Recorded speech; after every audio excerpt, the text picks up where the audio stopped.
Auntie Lynn. Yes? This is your favorite blue-eyed boy, Doody speaking. How are you today? That's good. Would you like to order today, Auntie Lynn? Yes, we have this. No, we don't have this.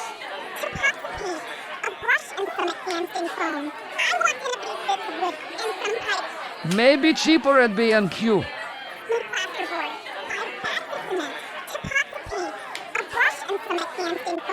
Oh, I see. Yes, I know I sound like Groot. This is because David does not know how to produce an AI voice for a real accent with the smoker's cough.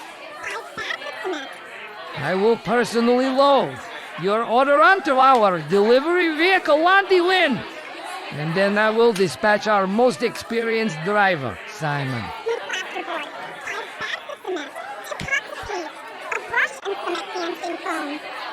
He knows what you'll order. He knows your address. He probably won't get to you for a few hours. But he will find you and you will get your order, maybe. Okie dokie. See you soon, Auntie Lynn.